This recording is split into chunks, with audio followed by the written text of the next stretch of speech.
এক গ্রামের নাম ছিল শান্তিপুর। খুব সাধারণ একটা গ্রাম। না সেইখানে কোনো বড় আলেম ছিল, না কোনো বিখ্যাত দরবেশ। সেই গ্রামে থাকতো একজন সাধারণ মানুষ, নাম তার শেখ ফয়সাল। সে না ধনী ছিল, না খুব শিক্ষিত। দিনে কাজ করত, কখনো খেতে, কখনো বাজারে বোঝা টানতো। মানুষ তাকে জানতো একজন নীরব শান্ত মানুষ হিসেবে।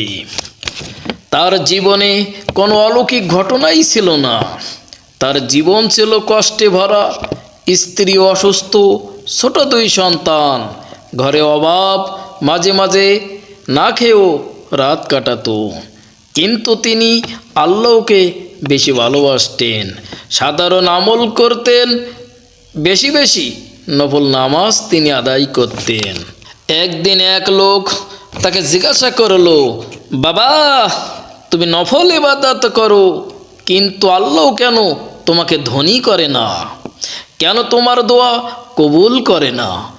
এই গরিব মানুষটি বলল, বাবা, সবাই তো আল্লাহকে ভালোবাসে, কিন্তু আল্লাহ তাআলা মাঝে মাঝে পরীক্ষা নেয় বান্দার ভালোর জন্য। হয়তো আল্লাহ আমাকে পরীক্ষা করছে। একদিন বাজারে কাজ করতে গিয়ে সে রাস্তার পাশে একটা কাপড়ের মোড়ানোর থলি পেল। ভিতরে ছিল অনেক টাকা। তার জীবনে এত টাকা কখনো সে দেখে নাই। সে বসে ভাবল, যে এই টাকা যার হারিয়ে গিয়েছে, না জানি সেই বেচা কত পেরেশানিতে আছে। সে বাজারে দাঁড়িয়ে জোরে জোরে আওয়াজ করলো, চিৎকার দিয়ে বলল, আমি অনেকগুলো টাকা পেয়েছি। যদি কেউ উপযুক্ত প্রমাণ দিতে পারে তাহলে তার টাকাটা দেওয়া হবে। অবশেষে দেখা গেল এক বৃদ্ধ এসে বলল, বাবা, এই টাকা আমার। গরিব লোকটি তাকে টাকা দিয়ে দিল। বৃদ্ধ দুই হাত তুলে অন্তর থেকে দোয়া করলো, আল্লাহ, তুমি তাকে আপন করে নাও। আমার টাকাগুলো সে ফিরিয়ে দিয়েছে। না সে ভোগ করলো, না সে মিথ্যা কথা বলল।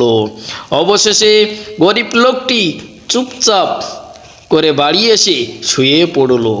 স্ত্রী পাশে এসে জিজ্ঞাসা করলো, আজ কিছু পাওনি? ঘরে খাবার নেই, কেন তুমি বাজার নিয়ে আসলে না? লোকটি দুই চোখের পানি ছেড়ে দিয়ে কিছু না বলে উজু করে নামাজে দাঁড়ালো। নামাজ শেষ করে দোয়া করলো, আল্লাহ, আপনি তো সবই দেখছেন। আমার অবস্থা সম্পর্কে আল্লাহ আপনি সবই জানেন।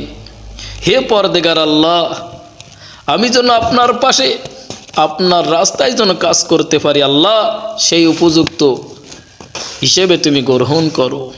তারপর সে আগের মতন কাজ করতে শুরু করলো। সে কখনো মিথ্যা কথা বলে না, কারোর মনে কষ্ট দিয়ে থাকে না, সব সময় মানুষের সাথে ভালো ব্যবহার করত।